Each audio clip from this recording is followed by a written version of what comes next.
Hello student, welcome back to my channel Samrat academy. Student, जितने बच्चे 2024 board exam देने वाले हैं उनके लिए बहुत ज्यादा इंपॉर्टेंट है। इस वीडियो में मैं आप लोगों को बताने वाला हूं साइंस के मोस्ट इंपॉर्टेंट क्वेश्चन जो आपको 100% एग्जाम में आने वाले हैं। ठीक है, ये आपके देखो मैं बता देता हूं, आपके 2023 के जितने पेपर हुए थे 2023 के सारे इंपॉर्टेंट क्वेश्चन मैं आप लोगों की इस वीडियो में बताने वाला हूं, जो कि वो भी आपको सिंपल वाले क्वेश्चन नहीं, जो कि हार्ड क्वेश्चन थे। वो सारे हार्ड क्वेश्चन हमने आज की इस वीडियो में लिया है, तो वीडियो को लाइक कर दो। ये सारे क्वेश्चन आपके 2024 बोर्ड एग्जाम में छपने वाले हैं। सारे क्वेश्चन बहुत प्यारे प्यारे क्वेश्चन हैं, और वीडियो को लाइक कर देना। चैनल पर नया तो चैनल को जरूर सब्सक्राइब कर लेना। देखो, आपका खंड अ वाला करने वाले हैं। खंड अ में आपका बहुविकल्पीय प्रश्न आता है, और उसमें सबसे पहले आप लोगों का उपभाग पहला हम लोग सॉल्व करेंगे, फिर उपभाग दूसरा, उपभाग तीसरा। उपभाग में फिजिक्स के क्वेश्चन है। पहला प्रश्न यहाँ पे यह है कि मेरे प्यारे बच्चों की एक लेंस की क्षमता -2.5 डायोप्टर है। लेंस की फोकस दूरी तथा उसका प्रकृति क्या होगा? 40 सेंटीमीटर अवतल की 40 सेंटीमीटर उत्तल, 4 सेंटीमीटर अवतल की 4 सेंटीमीटर उत्तल। ठीक है, देखो मेरे प्यारे बच्चों कैसे इसको सॉल्व करेंगे, सारे क्वेश्चंस बनेंगे। ठीक है, तो सबसे पहले यहाँ पे लेंस की क्षमता दिया है -2.5 डायोप्टर। तो लेंस की क्षमता को हम P से डिनोट करते हैं। किससे? P से। तो यहां से P बराबर हमको दिया है, P बराबर दिया है -2.5 डायोप्टर। ठीक, इसके बाद मेरे प्यारे बच्चों यहां से हम F निकाल सकते हैं, फोकस दूरी, क्योंकि फोकस दूरी पूछा है, लेंस की फोकस दूरी। F बराबर फॉर्मूला होता है मेरे प्यारे बच्चों 100 बटे के P। 100 बटे के क्या होता है? P। यहां से अगर मैं F की वैल्यू निकालूं तो F बराबर क्या हो जाएगा? 100। और बटे की अगर हम बात करें तो P का वैल्यू कितना दिया है? -2.5। -2.5 दिया है। अगर मैं F बराबर लिखूं तो ये दशमलव हटाने के लिए मुझे एक जीरो ऊपर बढ़ाना पड़ेगा, तो ऊपर हो जाएगा आप लोगों का 1000। क्या हो जाएगा? 1000। और नीचे हो जाएगा आपका -25 हो जाएगा। जब 25 से इसको काटेंगे तो 25 चौका 100। तो F बराबर 4 और एक जीरो यहाँ बचेगा, तो F बराबर 40। लेकिन माइनस का चिन्ह तो लगेगा ना, तो F बराबर -40। तो F बराबर -40 आपका आ गया फोकस दूरी। तो लेंस की फोकस दूरी हमसे पूछा था, देखो नीचे लेंस की फोकस दूरी तो निकल गया आपका कितना? -40। प्रकृति पूछा है तो माइनस में है, इसलिए क्या होगा? अवतल होगा। ठीक है, तो इसका आंसर क्या होगा? 40 सेंटीमीटर अवतल। माइनस किसको डिनोट कराता है? अवतल लेंस को। तो इसलिए 40 सेंटीमीटर अवतल इस क्वेश्चन का क्या हो जाएगा? राइट आंसर हो जाएगा। यही प्लस में रहता तो उत्तर हो जाता। तो कौन सा ऑप्शन सही होगा आप लोगों का? तो 40 सेंटीमीटर अवतल पहला वाला ऑप्शन जो है इस प्रश्न का राइट आंसर होगा। ठीक है, चलिए एकदम पूरा का पूरा क्लियर हो जाएगा आप लोगों को, एक भी क्वेश्चन में डाउट नहीं रहेंगे। आगे अगर हम बात कर लेते हैं तो अगला प्रश्न है कि यदि विद्युत शक्ति P तथा प्रतिरोध R से व्यक्त होता है तो विद्युत धारा व्यक्त होती है। तो विद्युत धारा का वैल्यू पूछ रहा है मेरे प्यारों से। एक फार्मूला होता है P बराबर I² R। एक फार्मूला होता है, आपने भी सुना होगा। यहां से I की वैल्यू आप निकाल सकते हो। तो अगर मैं I की वैल्यू निकालूं तो इधर मैं I² लिखूं तो R नीचे आ जाएगा, तो हो जाएगा P बटे के क्या हो जाएगा? R। ठीक है, तो इसको मैं सीधा लिख सकता हूं इस तरह, I² बराबर P बटे के R। तो हमको I निकालना है तो I बराबर क्या हो जाएगा? यह वर्ग में उधर जाएगा तो वर्गमूल में हो जाएगा। तो I बराबर क्या हो जाएगा? P बटे के R। और I क्या होता है? विद्युत धारा होता है। क्या होता है? विद्युत धारा। बस विद्युत धारा का फॉर्मूला क्या हो गया? करड़ी में P बटे के R। यही पूछा है कि विद्युत धारा व्यक्त होगी किससे? तो I बराबर करड़ी में P बटे के R। तो ऑप्शन यहाँ पे आपको डी वाला सही होगा, यह करड़ी में P बटे के R। ठीक है, चलिए आगे अगर हम बात कर लेते हैं तो तीसरा प्रश्न देखिए क्या है। कह रहा है कि प्रकाश की चाल माध्यम 1 व माध्यम 2 में V1 तथा V2 है। प्रकाश की चाल माध्यम 1 में तो उसका चाल v1 है और माध्यम में 2 उसका चाल v2 है। तो माध्यम 1 का अपवर्तनांक माध्यम 2 के सापेक्ष अगर निकालेंगे तो क्या होगा? तो माध्यम 1 का अपवर्तनांक माध्यम 2 के सापेक्ष मेरे प्यारे बच्चों होगा v2 बटे के v1 होगा। v2 बटे के v1 ये तो जानते ही हो, तुम लोग पढ़े हो। तो v1 v2 बटे के v1 मतलब ऑप्शन बी वाला जो है राइट आंसर हो जाएगा मेरे प्यारे बच्चों। ठीक है, चलिए आगे अगर हम बात कर लेते हैं। अगला प्रश्न दिया है क्वेश्चन नंबर 4, किनमें से कौन सा कथन जो है असत्य है? कौन सा कथन असत्य है? चुंबकीय क्षेत्र रेखाएं चुंबक के उत्तरी ध्रुव से प्रकट होती हैं। कि बी वाला ऑप्शन, चुंबकीय क्षेत्र रेखाएं चुंबक के भीतर दक्षिण से उत्तर की ओर होती हैं। कि तीसरा, चुंबकीय क्षेत्र रेखाएं परस्पर एक दूसरे को प्रतिच्छेद करती हैं। बस आगे सी वाला ऑप्शन जो है राइट आंसर होगा कि चुंबकीय क्षेत्र रेखाएं जो होता है परस्पर एक दूसरे को क्या करते हैं? प्रतिच्छेद करते हैं। चलिए अगला प्रश्न देखिए, प्रश्न नंबर 5वां। प्रश्न नंबर 5वां है कि इनमें से किस दर्पण की दृष्टि क्षेत्र अधिकतम होता है? किस दर्पण का जो दृष्टि क्षेत्र होता है अधिकतम होता है? उत्तल दर्पण की, समतल दर्पण की, यहाँ पे अवतल दर्पण के उपयुक्त में से कोई नहीं। क्या होगा राइट आंसर?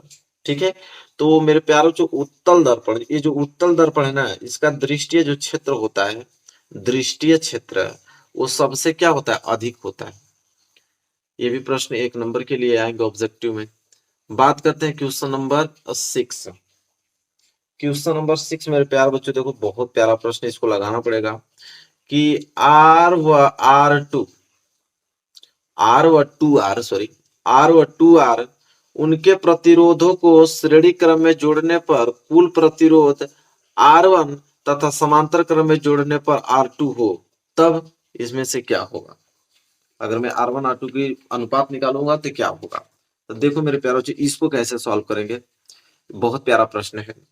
सबसे पहले तो बोला है कि 2 प्रतिरोध है, एक प्रतिरोध आपका R है और दूसरा प्रतिरोध आपका 2R है। 2 प्रतिरोध हैं, उन प्रतिरोधों को पहले तो श्रेणी क्रम में जोड़ते हैं। तो श्रेणी क्रम में जोड़ेंगे तो फॉर्मूला क्या होगा? R1, उसमें बोला भी है कि उनको श्रेणी क्रम में जोड़ने पर कुल प्रतिरोध R1 प्राप्त हो रहा है।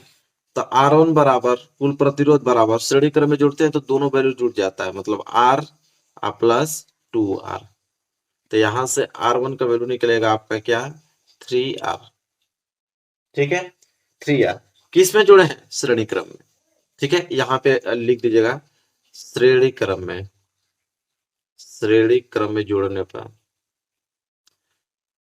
श्रेणी क्रम में जोड़ने पर। ठीक है, इसी प्रकार उसमें बोला है आगे कि तथा समांतर क्रम में जोड़ने पर प्रतिरोध R2 हो रहा है, तब यहां पे हम लोग लिखेंगे समांतर क्रम में, समांतर क्रम में जोड़ने पर,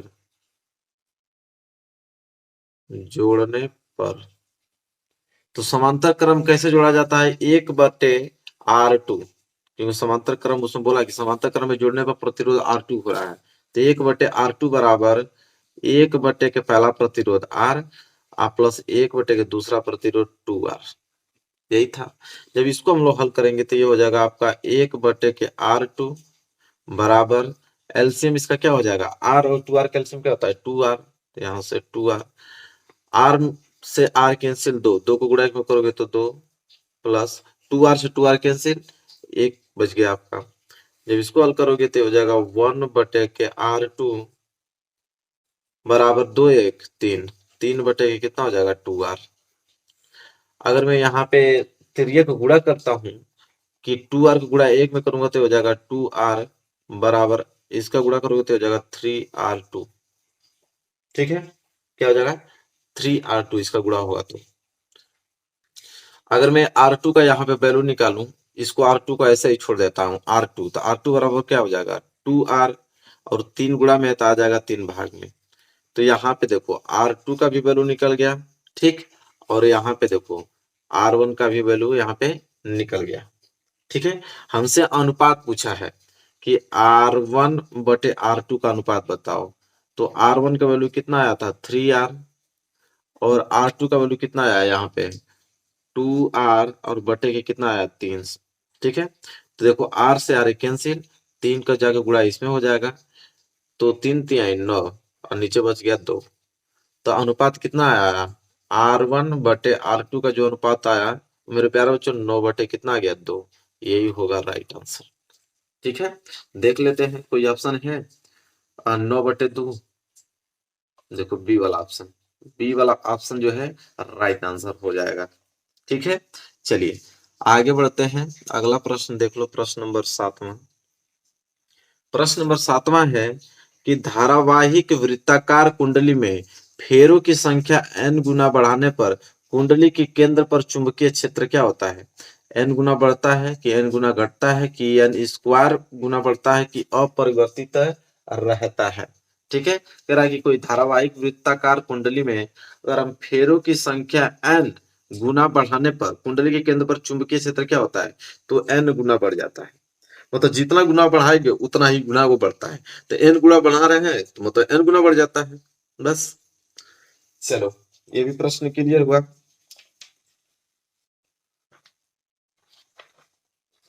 आगे देखते हैं। अब यहां से आगे आपका उपभाग दूसरा स्टार्ट हो गया। 8वां प्रश्न से उपभाग दूसरा, और उपभाग में आपके केमिस्ट्री के क्वेश्चन रहेंगे। इसमें केमिस्ट्री के क्वेश्चन आएंगे, चलिए उनको देखते हैं। तो केमिस्ट्री के क्वेश्चन आएंगे, 8वां प्रश्न से स्टार्ट हुआ है। देखो कह रहा है कि एंटीमनी है। अब सबको मालूम है कि जो एंटीमनी है वो क्या होता है, धातु कहलाता है कि अधातु की उपधातु है कि मिश्र धातु है एंटीमनी। तो सबको मालूम कि एंटीमनी जो होता है वो उपधातु होता है। सी वाला ऑप्शन सही हो जाएगा, इतना तो आपको मालूम ही होगा। ठीक है, और 9 क्वेश्चन भी आपको मालूम होगा। लेड नाइट्रेट, कितना सिंपल, लेड नाइट्रेट का रासायनिक सूत्र क्या होता है, PbNO3 कि PbNO3 होल ट्वाइस कि PbNO2 होल ट्वाइस कि PbO। आपको बताना है लेड नाइट्रेट, लेड नाइट्रेट का आपको सूत्र बताना है। ठीक है, सबको मालूम बी वाला ऑप्शन होगा लेड, PbNO3 होल ट्वाइस। ठीक है, चलिए 10वां प्रश्न देखो। 10वां प्रश्न यह है कि निम्नलिखित में से असंतृप्त हाइड्रोकार्बन है। इसमें से बताना कि असंतृप्त हाइड्रोकार्बन, ठीक है, जिसका रेशियो 1 रेशियो 2 जिसका रेशियो बनता है वो आपको असंतृप्त हाइड्रोकार्बन कहलाता है। सबको मालूम है, इसमें कोई डाउट नहीं होना चाहिए। ठीक है, तो रेशियो देखो ये बनना है 2 और 4 का, काटूंगा तो 2 एकम 2 और 2 दूनी के 4, मतलब C2H4। ठीक है, बी वाला ऑप्शन सही हो जाएगा। इसके बाद अगर हम 11वां प्रश्न की बात करें तो प्रोपेनल में क्रियात्मक समूह है। तो प्रोपेनल में क्रियात्मक समूह क्या है यहाँ पे, CHO ग्रेटर देन CO के बराबर है कि OH की COOH सिंगल बॉन्ड। ठीक है, तो सिंगल बॉन्ड CHO। ठीक है, क्या होगा, प्रोपेनल में क्रियात्मक समूह होगा। पहला वाला ऑप्शन जो है आपका सही होगा, क्योंकि एल्डिहाइड कहलाता है। क्या, एल्डिहाइड, एल्डिहाइड। चलिए अगला प्रश्न देखिए, प्रश्न नंबर 12वां कि एसिटिक अम्ल का IUPAC नाम, IUPAC नाम, ठीक है, किसका, एसिटिक अम्ल का। क्या होता है एसिटिक अम्ल, ये तो होगा नहीं। एथेनोइक अम्ल, बिल्कुल सही आंसर यही है, एथेनोइक अम्ल होता है। ठीक है, बी वाला ऑप्शन क्या हो जाएगा, सही हो जाएगा, एथेनोइक अम्ल। इसके बाद अगर हम 13वां प्रश्न की अगर हम बात करें तो 13वां प्रश्न यह है कि एक तत्व के क्लोराइड का सूत्र अगर MCl2 है तो अगर उसके हम ऑक्साइड का सूत्र क्या होगा, MO2 कि MO कि M2O3 कि M2O। तो देखो अगर क्लोराइड का सूत्र अगर MCl2 है, ऑक्साइड का सूत्र MO होगा। बी वाला ऑप्शन सही होगा। क्लियर हो गया आप लोगों को 13वां प्रश्न भी। चलिए 14 प्रश्न देखते हैं, और 14 प्रश्न से आपका उपभाग तीसरा स्टार्ट हो जाएगा। उपभाग तीसरा का मतलब कि बायोलॉजी के प्रश्न। इसमें किसके क्वेश्चन आएंगे, बायोलॉजी के क्वेश्चन। एक भी क्वेश्चन ऐसा नहीं होगा मेरे प्यारे बच्चों जो आपके एग्जाम में ना आए। ठीक है, बस आप अच्छे से तैयारी करते रहिए। क्वेश्चन नंबर 14 देखिए क्या है कि निम्नलिखित में से कौन उत्पादक है, ठीक है, निम्नलिखित में कौन उत्पादक है? चिड़िया, जंगली जानवर, पालतू जानवर की हरे पौधे? ठीक है, बताओ 14 का राइट आंसर क्या है मेरे प्यारे बच्चों? तो उत्पादक की अगर हम बात करें तो हरे पौधे, डी वाला ऑप्शन जो है वो सही हो जाएगा। चलो 15वां प्रश्न देख लो। 15वां प्रश्न में यह है कि मटर के लंबे पौधे कैपिटल टीटी और बौने पौधे स्मॉल टीटी के अगर मध्य हम क्रॉस कराएं तो प्रथम संतति पीढ़ी में मिलेंगे, क्या मिलेंगे? सभी लंबे पौधे मिलेंगे कि सभी बौने पौधे मिलेंगे कि आधे लंबे और आधे बौने पौधे कि 3/4 लंबे और 1/4 बौने पौधे मिलेंगे? ठीक है, देखो अगर कैपिटल टीटी है और क्रॉस करवाते हो स्मॉल टीटी का, तो कैसे आपको प्रथम संतति में, किसमें प्रथम संतति में अगर हम कैसे मिलेंगे पेड़? ठीक है, तो सभी लंबे मिलेंगे। अगर इस कैपिटल टीटी का अगर स्मॉल टीटी में अगर हम लोग क्रॉस करवाते हैं तो प्रथम संतति में हमेशा लंबे पौधे ही देखने को आपको मिलेगा। ये वाला ऑप्शन जो है सही हो जाएगा। 16वां प्रश्न देखिए। 16वां प्रश्न यह है कि निम्नलिखित में से कौन सा जोड़ा प्रकाश संश्लेषण की अभिक्रिया में प्रयोग किया जाता है? कौन सा जोड़ा प्रकाश संश्लेषण की अभिक्रिया में प्रयोग किया जाता है? कार्बन डाइऑक्साइड एवं ऑक्सीजन की जल एवं ऑक्सीजन की जल एवं कार्बन डाइऑक्साइड की कार्बन डाइऑक्साइड एवं नाइट्रोजन? ठीक है, तो कह रहा है कि कौन सा जोड़ा प्रकाश संश्लेषण अभिक्रिया में किया जाता है? ठीक है, कार्बन डाइऑक्साइड किया जाता है लेकिन ऑक्सीजन तो कैंसिल, जल ऑक्सीजन ये भी नहीं, जल एवं कार्बन डाइऑक्साइड सबको मालूम है यही होगा, H2O कार्बन डाइऑक्साइड CO2। ठीक है, तो जल एवं कार्बन डाइऑक्साइड सी वाला ऑप्शन जो है मेरे प्यारे बच्चों वो हो जाएगा राइट आंसर। ठीक है, 16 का सी। बात करेंगे 17वां प्रश्न। 17वां प्रश्न मेरे प्यारे बच्चों है कि समान समान एक आपका समान एक लिंगी नर पुष्प में नहीं पाया जाता है। समान एक लिंगी नर जो नर पुष्प होते हैं तो नर पुष्प में नहीं पाया जाता है, क्या? वायदल की पंखुड़ी, वायदल पंखुड़ी की दो ऑप्शन यहाँ पे भी दिया है, पुंकेसर की वार्तिक काग्र। ठीक है, तो ये वार्तिक काग्र जो है वह आपका नर पुष्प में नहीं पाया जाता है, समान एक लिंगी में। चलिए 18वां प्रश्न देखो। 18वां प्रश्न है कि इंसुलिन, जो इंसुलिन है वो स्रावित होता है थायराइड ग्रंथि द्वारा कि अग्नाशय द्वारा कि आपके पीयूष ग्रंथि द्वारा कि यहाँ के वृषण द्वारा? तो इंसुलिन स्रावित होता है, तो इंसुलिन स्रावित होता है अग्नाशय द्वारा, अग्नाशय द्वारा इनका स्राव होता है इंसुलिन का। ठीक है, चलिए 18 का बी वाला सही हो जाएगा। इसके बाद अगर हम क्वेश्चन 19 की बात करें तो क्वेश्चन नंबर 19 है कि जैव विकासवाद के सिद्धांत को प्रतिपादित किया था। तो जैव विकासवाद जो सिद्धांत दिए थे कौन दिए थे? चार्ल्स डार्विन दिए थे कि ग्रेगर जॉन मेंडल कि यहाँ पे अमृता देवी बिश्नोई जी की स्टेनले एल मिलर? तो जैव विकास सिद्धांत जो दिए थे प्रतिपादित जो किए थे वो आपके चार्ल्स डार्विन ही थे और पहला वाला ऑप्शन क्या हो जाएगा राइट आंसर, चार्ल्स डार्विन। इसके बाद अगर हम बात करें तो 20वां प्रश्न यहाँ पे है कि जीवाश्म ईंधन जलने पर देता है, अगर जीवाश्म ईंधन को अगर हम जला दें तो क्या देगा वो? कार्बन डाइऑक्साइड देगा कि नाइट्रोजन के ऑक्साइड देगा कि सल्फर के ऑक्साइड की उपयुक्त सभी? तो देखो अगर जीवाश्म ईंधन को अगर हम जलाते हैं तो हर प्रकार को आपको देखने को मिलेगा। कार्बन डाइऑक्साइड किसी में देता है तो किसी में नाइट्रोजन के ऑक्साइड देता है तो किसी में सल्फर के ऑक्साइड देता है। ठीक है, अलग अलग जीवाश्म ईंधन को जलाने पर अलग अलग यहाँ की ऑक्साइड निकलती हैं, इसलिए उपयुक्त सभी जो है इस प्रश्न का राइट आंसर हो जाएगा। इसके मोस्ट इंपोर्टेंट क्वेश्चन बताने वाला हूँ जो रिपीटेड प्रश्न है। ठीक है, हर साल जो पूछे जाते हैं वो उसके मैं पूरा का पूरा लिस्ट लेकर आया हूँ और उससे बाहर एक भी प्रश्न नहीं जाएगा, इसकी गारंटी मेरी 100% है। ठीक है, जो हर साल पूछे जाते हैं वही प्रश्न लिया हूँ। ठीक है, जो कि बहुत ही ज्यादा रिपीटेड होते हैं। जैसा कि पहला आप क्वेश्चन देख सकते हो, उससे पहले आप वीडियो को लाइक कर देना, चैनल पे ना तो चैनल को जरूर सब्सक्राइब कर लेना। इस बार टारगेट हम लोगों का 95% है, बोर्ड में बिल्कुल टॉप कराने का टारगेट में लेके चल रहा हूँ, 100% करा के रहूंगा, मेरा वादा है। बस आप सपोर्ट करते रहिए मुझे, और चैनल को सब्सक्राइब करना, वीडियो को शेयर भी करते रहिए अपने जहां जितने भी फ्रेंड आपके पास हैं। पहला प्रश्न देखो कि संयोजन तथा वियोजन अभिक्रिया क्या है, एक उदाहरण दीजिए। ये एक ऐसा क्वेश्चन है जो कि बहुत ही ज्यादा इंपॉर्टेंट है और हर साल आता है, और आप लोग भी इस क्वेश्चन को देख के जान जाओगे। ये क्वेश्चन अगर पढ़ोगे तो तुरंत देख के जान जाओगे कि हाँ कितना इंपॉर्टेंट क्वेश्चन है ये। तो संयोजन तथा वियोजन अभिक्रिया क्या है, एक उदाहरण दीजिए। देखिए एनसीईआरटी का यह प्रश्न है 2022-2023, ज्यादा तो अंदर में नहीं जा रहा हूँ। 2022 से 2023 का आप ले लो कि लगातार ये प्रश्न दोनों साल से आ रहे हैं, 2024 में भी 100% आने वाला है। क्या होता है संयोजन वियोजन अभिक्रिया, इससे देखेंगे बहुत डिटेल में।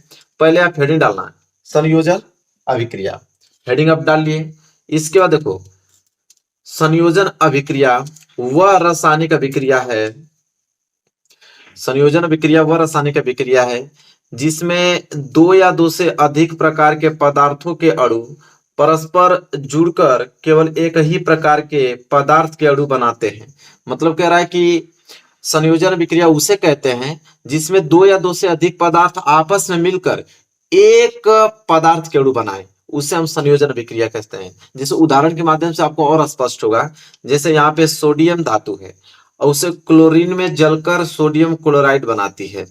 ठीक है, देखो एक तो आपका सोडियम हुआ, एक आपका क्लोरीन हुआ, ये दो अलग पदार्थ हैं। ठीक है, दो या दो से अधिक पदार्थ है ना, अभी आपस में जुड़कर सिर्फ एक पदार्थ बना रहे हैं, वो है आपका सोडियम क्लोराइड। तो वही कह रहा है कि जब दो या दो से अधिक पदार्थ आपस में मिलकर सिर्फ एक पदार्थ बनाए, उसे हम कहते हैं संयोजन अभिक्रिया। क्लियर है? चलिए आगे बात कर लेते हैं। दूसरा दूसरा आपका है वियोजन अभिक्रिया। तो वियोजन अभिक्रिया हेडिंग डालेंगे, लिखेंगे कि वियोजन अभिक्रिया वह रासायनिक अभिक्रिया है जिसमें कोई यौगिक अपने अवयवी तत्वों अथवा छोटे छोटे सरल यौगिकों में वियोजित हो जाता है। यह अभिक्रिया ऊष्मा, प्रकाश अथवा विद्युत संपन्न होती है। वियोजन अभिक्रिया निम्नलिखित दो प्रकार की होती है। मतलब वियोजन अभिक्रिया क्या कर रहा है, जस्ट उसका उल्टा, संयोजन का जस्ट उल्टा। संयोजन में क्या होता था, दो या दो से अधिक पदार्थ मिलकर एक पदार्थ बनाते थे, लेकिन वियोजन में क्या होगा कि एक पदार्थ जो है वो कई कई पदार्थों में टूट जाएगा। सिर्फ एक पदार्थ कई पदार्थों में टूट जाएगा, उसे हम बोलते हैं वियोजन विक्रिया। और यह विक्रिया ऊष्मा के द्वारा होती है, प्रकाश के द्वारा होती है और विद्युत द्वारा होती है। और यहाँ पे बोला कि वियोजन विक्रिया दो प्रकार की होती है। कौन कौन? एक तो आपका ऊष्मीय वियोजन होता है। ठीक है, ऊष्मीय वियोजन हेडिंग डालेंगे, लिखेंगे कि जब किसी पदार्थ के वियोजन की अभिक्रिया ऊष्मा देने पर होती है तो उसे ऊष्मीय वियोजन कहते हैं। कह रहा है कि कोई भी पदार्थ वियोजन की विक्रिया, कह रहा है कि जब किसी पदार्थ के वियोजन की विक्रिया अगर ऊष्मा देने के कारण होगी तो ऊष्मीय वियोजन कहलाएगी। सिंपल उदाहरण देख लेते हैं इसका। उदाहरण है पोटेशियम क्लोरेट का वियोजन। ठीक है, पोटेशियम क्लोरेट का वियोजन यह ऊष्मा के द्वारा होता है। जैसे पोटेशियम क्लोरेट का सूत्र क्या होता है, KClO3। पोटेशियम क्लोरेट को गर्म करने पर यह पोटेशियम क्लोराइड KCl तथा ऑक्सीजन में वियोजित हो जाता है। तो यह अभिक्रिया किसके द्वारा हुआ है, गर्म करने पर, ऊष्मा के द्वारा, इसलिए ऊष्मीय वियोजन का उदाहरण है। देखो पोटेशियम क्लोराइड है, उसको यहाँ पे हम लोग क्या कर रहे हैं, गर्म कर रहे हैं, हीट कर रहे हैं। यहाँ पे आप गर्म भी लिख सकते हो या ऊष्मा भी लिख सकते हो। ऊष्मा प्रदान करने पे या गर्म करने पर यह विक्रिया हो रही है। तो पोटेशियम क्लोराइड को गर्म करने पर वो पोटेशियम क्लोराइड में तथा ऑक्सीजन में वियोजित हो जाती है। तो कौन सा विक्रिया है, वियोजन विक्रिया। लेकिन वियोजन विक्रिया में भी कौन सा है, ऊष्मीय वियोजन है। ठीक है, क्योंकि ऊष्मा के द्वारा हो रहा है। इसके बाद दूसरा प्रकार है विद्युत वियोजन। एक ऊष्मीय वियोजन, दूसरा विद्युत वियोजन। वो लिखेंगे हेडिंग डाल के कि जिस रासायनिक अभिक्रिया में गलित अवस्था में या जलीय विलयन में विद्युत धारा प्रवाहित करने पर वियोजन होता है उसे हम विद्युतान वियोजन कहते हैं। मतलब विद्युत के द्वारा जो अभिक्रिया हो। उदाहरण में एग्जांपल के तौर पे आप लीजिए सोडियम क्लोराइड का विद्युत वियोजन। जो सोडियम क्लोराइड का वियोजन होता है वो विद्युत के द्वारा होता है। कैसे, देखो कह रहा है कि गलित सोडियम क्लोराइड में अगर हम विद्युत धारा प्रवाहित करने पर यह सोडियम तथा क्लोरीन में वियोजित हो जाता है। देखो जैसा कि सोडियम क्लोराइड है, सोडियम क्लोराइड को जब हम इसमें विद्युत धारा उत्पन्न कर रहे हैं, जब इसमें हम लोग विद्युत धारा उत्पन्न कर रहे हैं तो ये किस में चेंज हो जा रहा है, तो यह आपका सोडियम और क्लोरीन में बदल जा रहा है। ठीक है। तो ये आपका वियोजन अभिक्रिया है, लेकिन वियोजन अभिक्रिया में भी अगर विद्युत धारा से अभिक्रिया हो रही है तो ये आपका विद्युत वियोजन कहलाएगा। ठीक है, चलो यहां तक आपको समझ में आ गया ना, दोनों संयोजन अभिक्रिया वियोजन अभिक्रिया खत्म। चलो अब अगला प्रश्न देखते हैं, प्रश्न नंबर दूसरा। प्रश्न नंबर दूसरा मेरे प्यारे बच्चों, पहला प्रश्न था, प्रश्न नंबर दूसरा है कि उष्माक्षेपी तथा उष्माशोषी अभिक्रिया का क्या अर्थ है, उदाहरण दीजिए। देखो ये प्रश्न कितना लगातार पूछा गया है, 2013, 15 में, 17 में, 19 में, 22 में और 23 में, और 100% मेरी गारंटी है कि 2024 में आने वाला है। ठीक है, बस इसको आप तैयार कर लो अच्छे से। क्या है उष्माक्षेपी एवं उष्माशोषी अभिक्रिया। सबसे पहले हम लोग जानेंगे कि उष्माक्षेपी अभिक्रिया किसे कहते हैं। तो देखो उष्माक्षेपी अभिक्रिया वह रासायनिक अभिक्रिया जिसमें उत्पाद के निर्माण के साथ साथ उष्मा भी ऊर्जा निकलती है। कह रहा है कि जिसमें अगर आप कोई भी रिएक्शन देख रहे हो, अगर उसमें उत्पाद जो होता है, इधर अभिकर्मक होता है, इधर उत्पाद, अगर उत्पाद के साथ साथ अगर ऊर्जा निकल रही है तो 100% उष्माक्षेपी अभिक्रिया। जैसे एग्जांपल देखो, कैल्शियम ऑक्साइड है, उसको मैंने जल से अभिक्रिया किया तो कैल्शियम हाइड्रोक्साइड बना और साथ ही साथ उसमें ऊर्जा भी निकला।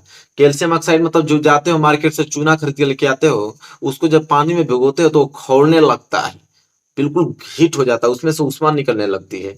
तो उष्मा निकल रही है तो उष्माक्षेपी अभिक्रिया कहलाएगा, और उसका हमने उदाहरण दे दिया आप लोगों को। चलो अब अगला है उष्मा शोषी अभिक्रिया। तो वह रासायनिक अभिक्रिया जिसमें ऊर्जा का अवशोषण होता है, मतलब इसमें तो ऊर्जा निकल रहा था, इसमें ऊर्जा खर्च होता है, ऊर्जा दोगे तभी अभिक्रिया होगी। एग्जाम्पल देख लेते हैं। एग्जाम्पल के तौर पे देखो, जैसे H2O जल है, तो जल है तो जल में पहले हम लोग उष्मा करेंगे, मतलब जल है उसको हम गर्म करेंगे, उष्मा देंगे, जब वो गर्म होगा तब वो हाइड्रोजन और ऑक्सीजन में क्या होगा, टूटेगा। तो भाई पहले ही हम उसको ऊर्जा दे रहे हैं, मतलब उष्मा को सोख रहा है पहले ही, तो उष्मा शोषी अभिक्रिया कहलाएगा। चलो प्रश्न नंबर तीसरा देख लेते हैं। प्रश्न नंबर तीसरा, ऐसे ऐसे प्रश्न है मेरे प्यारे बच्चों, एक प्रश्न आपके एग्जाम से बाहर नहीं जाएगा, सारे एग्जाम में आएंगे 100%, मेरी गारंटी है। हर साल पढ़ाता हूँ, हर साल बच्चे टॉप करके आते हैं। चलो प्रश्न नंबर तीसरा देखो कि अम्ल क्षार लवण की परिभाषा एक एक उदाहरण सहित दीजिए। बहुत इंपॉर्टेंट क्वेश्चन है, 2014 में, 15 में, 17 में, 18 में, 19 में, 20 में, 22 में, 23 में जरूर पूछेगा, तीनों साथ में ही पूछता है कि उसका परिभाषा और एक एक उदाहरण दीजिए। चलो सबसे पहले हम लोग अम्ल के देखते हैं कि अम्ल किसे कहते हैं। कि वे पदार्थ जो जलीय विलयन में हाइड्रोजन आयन देते हैं अम्ल कहलाते हैं। जिसे जल में घोलने पर वो क्या कर देते हैं, हाइड्रोजन आयन देते हैं। ठीक है, उसे हम लोग अम्ल कहते हैं। जैसे HCl है, अगर HCl को हम लोग देखा जाए, ठीक है, तो HCl जलीय विलयन में जब जाएगा तो वो दो भागों में टूट जाएगा, एक तो हाइड्रोजन प्लस में और क्लोरीन माइनस में। तो H प्लस हाइड्रोजन आयन इसी को कहते हैं। तो जो H प्लस में टूट जाए उसे हम लोग अम्ल कहते हैं, सिंपल। क्षार किसे कहते हैं, तो वे यौगिक जो जलीय विलयन में हाइड्रोक्सिल आयन OH माइनस देते हैं, हाइड्रोक्सिल आयन के अतिरिक्त और कोई ऋणायन नहीं देते हैं, वे क्षार कहलाते हैं। मतलब सिर्फ आपको OH ऋणात्मक ही देगा और कोई ऋणात्मक आयन नहीं दे सकता, सिर्फ OH माइनस ही देगा। जैसे उदाहरण पे समझो, सोडियम ऑक्साइड है NaOH, ठीक है, तो इसमें सोडियम हाइड्रोक्साइड, उसको जब हम लोग गर्म कर रहे हैं उसको, ठीक है, तो देखो सोडियम में टूट रहा है और OH माइनस में टूट रहा है, ठीक है, हाइड्रोक्सिल आयन में टूट रहा है, तो क्या कहलाएगा, क्षार कहलाएगा। जो H प्लस में टूटे उसे हम लोग क्या कहते हैं, अम्ल। जो OH माइनस में टूटे उसे हम लोग क्या कहते हैं, क्षार कहते हैं, सिंपल। लवण किसे कहते हैं, तो वे पदार्थ जिनके जलीय विलयन में हाइड्रोजन आयन मतलब H प्लस के अतिरिक्त कोई अन्य धनायन या हाइड्रोक्सिल आयन OH के अतिरिक्त कोई अन्य ऋणायन हो, लवण कहलाता है। मतलब इसमें दोनों ही आ जाएंगे आपके। जैसे यहाँ पे जिंक सल्फेट उदाहरण में हमने लिया, जिंक सल्फेट को जब हम लोग तोड़ रहे हैं तो देखो जिंक धनायन में भी टूट रहा है, SO4 आपके ऋणायन में भी टूट रहा है, तो ये क्या कहलाएगा, आपका लवण कहलाएगा, सिंपल। चलो प्रश्न नंबर 4 देखो। प्रश्न नंबर 4 है कि विरंजक चूड़ को हम क्या बोलते हैं, ब्लीचिंग पाउडर बोलते हैं। विरंजक चूड़ या ब्लीचिंग पाउडर का रासायनिक नाम गुण उपयोग लिखिए। देखो 2013 में प्रश्न, 15 में प्रश्न, 17 में, 18 में, 20 में, 22 में, 23 में, मतलब लगातार आ रहे हैं। तो 2024 का भी लिस्ट इसमें आप जोड़ सकते हो और इसे याद कर लो। क्या है उत्तर, तो ब्लीचिंग पाउडर जानते हैं। ब्लीचिंग पाउडर होता क्या है, तो देखो ब्लीचिंग पाउडर का जो रासायनिक नाम होता है उसे हम बोलते हैं कैल्शियम ऑक्सीक्लोराइड। क्या बोलते हैं, कैल्शियम ऑक्सीक्लोराइड। तथा इसका सूत्र जो होता है अणु सूत्र वो होता है आपका CaOCl2। ठीक है, बहुविकल्पी में तो भी पूछ लेता है कि ब्लीचिंग पाउडर का सूत्र बताओ, अणु सूत्र, तो CaOCl2 याद रखना। बनाने की विधि क्या होती है, तो यह सूखे बूझे चूने पर क्लोरीन की क्रिया से प्राप्त होता है। जैसे कैल्शियम हाइड्रोक्साइड है, उसमें अगर हम क्लोरीन से अभिक्रिया कराएं तो कैल्शियम ऑक्सीक्लोराइड बनेगा और साथ ही साथ क्या बनेगा, जल बनेगा। ये एग्जाम्पल लिख लो। ठीक है, उसके बनाने की विधि का हमने एग्जाम्पल भी दे दिया। उपयोग देखते हैं इसका। चलिए उपयोग से पहले गुड़ इसका देख लेते हैं। गुड़ भी पूछा था ना। गुड़ क्या है, पहला यह एक हल्के पीले रंग का ठोस पदार्थ है। ठीक है, जिसमें क्या होता है कि क्लोरीन की गंध आती रहती है, पहला गुण। दूसरा गुण, इसे जल में घोलकर गर्म करने पर क्लोरीन गैस निकलती है और इसका जलीय विलयन कैसा हो जाता है, दूधिया होता है। दो गुण हमने बहुत अच्छे अच्छे आपको बता दिए, याद भी हो जाएगा। उपयोग की अगर हम बात करें तो उपयोग में पहला ऊन को सिकुड़ने से बचाने के लिए किया जाता है। दूसरा आक्सीकारक के रूप में भी इसका प्रयोग किया जाता है। तीसरा क्लोरोफार्म बनाने में भी किया जाता है। और चौथा चीनी को सफेद करने में भी किया जाता है। पांचवा पेयजल को जीवाणु रहित करने में, तो उनके बैक्टीरिया को मारने में भी किया जाता है। ठीक है, 5 हमने उपयोग बता दिया। चलो पांचवा प्रश्न देखेंगे। पांचवा प्रश्न है, बेकिंग सोडा की विधि, गुण, अणु सूत्र लिखिए तथा उपयोग बताइए। बहुत इंपॉर्टेंट है, सब क्वेश्चन है। 2014, 15, 17, 18, 19, 20, 22, 23, अब लो 24 भी ऐड करो इसमें। कह रहा हूं ना, एक प्रश्न बाहर नहीं जाएगा, बस आप इसको नोट करके याद तो करो। देखो बेकिंग सोडा, बेकिंग पाउडर का रासायनिक नाम, चाहे बेकिंग सोडा का रासायनिक नाम सोडियम बाइकार्बोनेट होता है। क्या होता है, सोडियम बाइकार्बोनेट। तथा अणु सूत्र की अगर हम बात करें तो अणु सूत्र होता है NaHCO3 होता है, NaHCO3। और बनाने की अगर हम विधि बात करें कि बनाने की विधि क्या होता है इसका, तो देखो बनाने की विधि होता है, इसके निर्माण के लिए साधारण नमक NaCl, जल H2O व कार्बन डाइऑक्साइड CO2 की अभिक्रिया किससे करानी पड़ती है, अमोनिया से कराई जाती है। जैसा कि आप देख सकते हो, NaCl नमक हो गया, NH3 अमोनिया हो गया, CO2 कार्बन डाइऑक्साइड हुआ, ये जल। जब इसको हमने मिक्स करके बनाया तो अमोनिया क्लोराइड NH4Cl बना और सोडियम बाइकार्बोनेट NaCO3 बना। ठीक है, चलिए उपयोग की अगर हम बात करते हैं तो बेकिंग पाउडर बनाने में इसका उपयोग किया जाता है, रसोई घर में किया जाता है, स्वादिष्ट खस्ता और पकौड़ा बनाने के लिए, ठीक है, किया जाता है। इसका उपयोग लिख लो। चलो अब प्रश्न नंबर 6, धावन सोडा। धावन सोडा बनाने का रासायनिक समीकरण तथा इसका एक उपयोग लिखिए। बहुत इंपॉर्टेंट, दोनों ही क्वेश्चन आपके एग्जाम में आते रहते हैं। या तो आपको धावन सोडा या तो बेकिंग सोडा, दोनों साथ में दे देता है, या दोनों में से कोई एक जरूर देगा आपको। तो धावन सोडा बनाने का रासायनिक समीकरण तथा इसका उपयोग लिखिए। 15 में, 17 में, 18 में, 19 में, 20 में, 22 में, 23 में प्रश्न लगातार पूछे गए, तब मैं आपको बता रहा हूँ। उत्तर में आप क्या लिखोगे, उत्तर में आप लिखोगे कि धावन सोडा का जो रासायनिक नाम होता है उसे हम बोलते हैं सोडियम कार्बोनेट। क्या बोलते हैं, सोडियम कार्बोनेट। वह इसका जो अणु सूत्र होता है वो होता है Na2CO3 10H2, मतलब जल के 10 यहाँ पे अणु रहते हैं। Na2CO3.10H2 इसका क्या होता है, अणु सूत्र होता है। और कास्टिक सोडा के सांद्र विलयन में कार्बन डाइऑक्साइड प्रवाहित करने पर सोडियम कार्बोनेट विलयन प्राप्त होता है, जिसका वाष्पन करने पर वह सोडियम कार्बोनेट के क्रिस्टल प्राप्त होते हैं। ठीक है, इनका निर्माण कैसे होता है, तो कास्टिक सोडा के सांद्र विलयन में जब हम कार्बन डाइऑक्साइड प्रवाहित करते हैं तब सोडियम कार्बोनेट देखने को मिलता है। जैसा देखो NaO, सोडियम हाइड्रोक्साइड, अरे सोडियम ऑक्साइड, ठीक है, ये क्या है आपका कास्टिक सोडा। इसमें जब हम लोग कार्बन डाइऑक्साइड प्रवाहित कर रहे हैं तो ये सोडियम कार्बोनेट में टूटा है Na2CO3 में, और साथ ही साथ इसमें जल भी निकल रहा है। बस हो गया। और उसमें एक लाइन और लिखिएगा कि सोडियम कार्बोनेट को कपड़ा धोने का सोडा भी कहा जाता है तथा सोडा एस नाम से भी इसे जाना जाता है, सोडा एस नाम से भी जाना जाता है। उपयोग की अगर हम बात करें तो कपड़े धोने में, जिससे आप लोग कपड़ा धोते हो, जल की कठोरता दूर करने में इसका उपयोग किया जाता है। चलिए ये भी प्रश्न हो गया। अब 7वां प्रश्न देखो, वेरी वेरी मोस्ट इंपोर्टेंट, क्या है कि वायु में जलाने से पहले मैग्नीशियम रिबन को साफ क्यों किया जाता है। ठीक है, तो देखो 17 में, 18 में, 19 में, 20 में, 22 में, 23 में प्रश्न पूछा गया है कि वायु में जलाने से पहले जो मैग्नीशियम रिबन होता है उसको साफ क्यों करते हैं? ठीक है, तो देखो इसका उत्तर लिखेंगे हम लोग कि मैग्नीशियम जो है बहुत ही क्रियाशील धातु है, मतलब बहुत जल्दी ही क्रिया कर लेती है। जब यह खुले में रखा जाता है तो इसकी बाहरी सतह जो होती है वातावरण की ऑक्सीजन से क्रिया करके मैग्नीशियम ऑक्साइड की परत बना लेती है। जैसे होगा क्या कि जैसे हम लोग यह आपका मैग्नीशियम जो है उसको अगर हम बाहर छोड़ देंगे तो बाहर आपके वायु में क्या है, ऑक्सीजन घूम रहे हैं, वो ऑक्सीजन से विक्रिया करके इस पे परत धीरे धीरे क्या होता है, ऑक्सीजन के ऑक्साइड का परत जम जाता है इस पे। वही बोला है कि मैग्नीशियम ऑक्साइड की परत बना लेती है और मैग्नीशियम ऑक्साइड की यह परत काफी स्थिर होती है, मतलब उसमें जमी रहती है और ऑक्सीजन के साथ मैग्नीशियम की पुनः प्रतिक्रिया को रोकती है। जब इसे जलाओगे तो ऑक्सीजन से ही जलाओगे, जब इसे जलाओगे तो खुद ऑलरेडी इस पे चिपका हुआ है तो ऑक्सीजन से कैसे जलेगा, ऑलरेडी इस पे आपके ऑक्साइड जमे हुए हैं।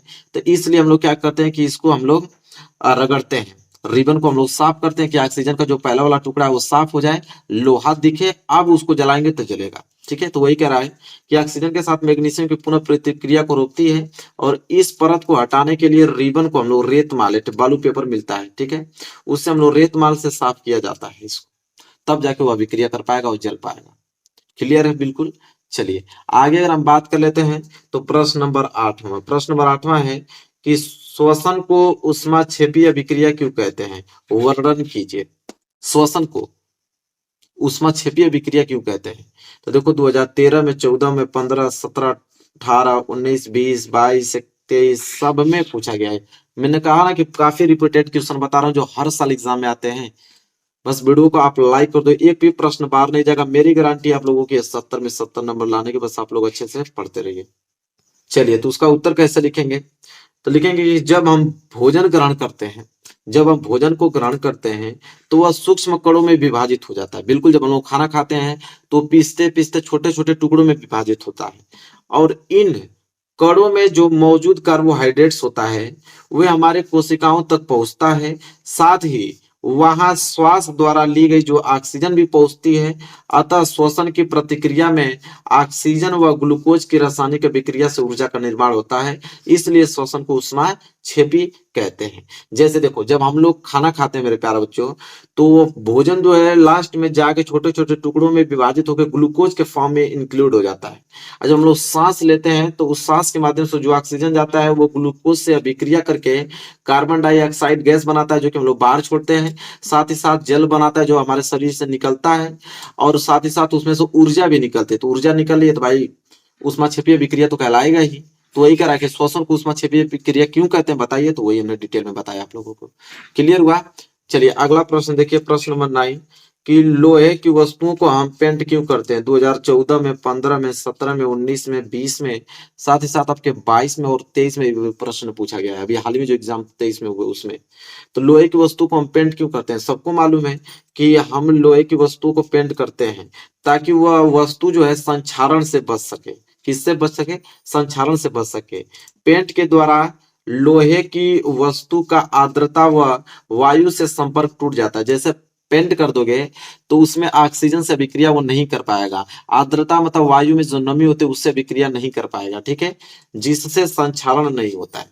बिल्कुल, इसीलिए तो हम लोहे को पेंट करते हैं कि इस पे अगर पेंट की परत चढ़ जाएगी तो वातावरण में जितने भी ऑक्सीजन और आर्द्रता है उससे संपर्क हो ही नहीं पाएगा, तो वहां से रिएक्शन कहाँ कर पाएगा, रासायनिक अभिक्रिया नहीं कर पाएगा।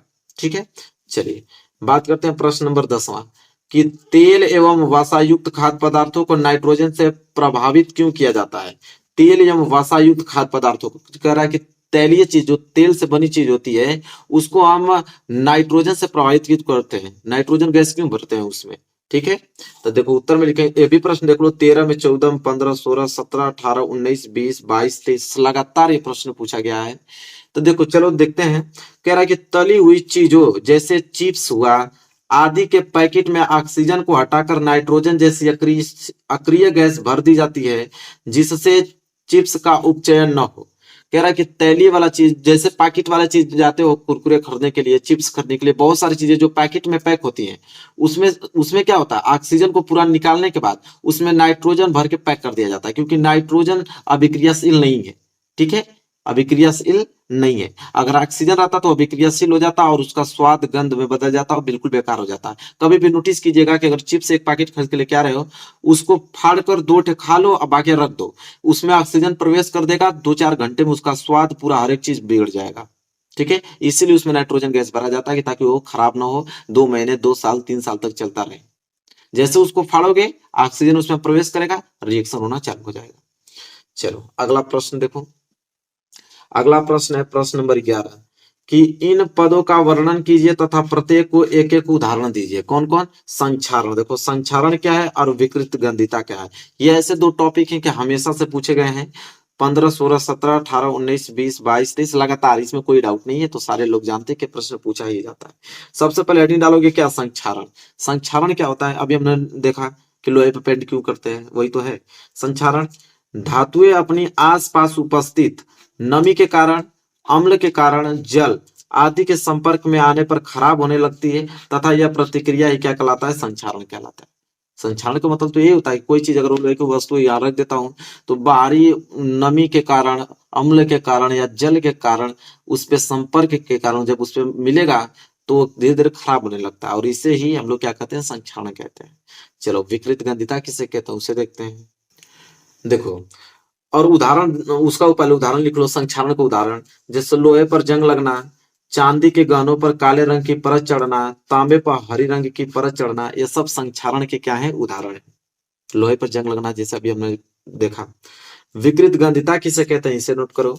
तो देखो, तेल एवं वसायुक्त खाद्य पदार्थों के समय के साथ अपने आसपास मौजूद ऑक्सीजन से अभिक्रिया करके उपचयित हो जाते हैं, जिससे इनका स्वाद व गंध खराब हो जाता है, अर्थात यह खाद्य विकृत गंधिता हो जाते हैं तथा यह प्रतिक्रिया विकृत गंधिता कहलाती है। अभी हमने कहा ना कि चिप्स में नाइट्रोजन भरा जाता है, वही चीज उसी को विकृत गंधिता कहते हैं।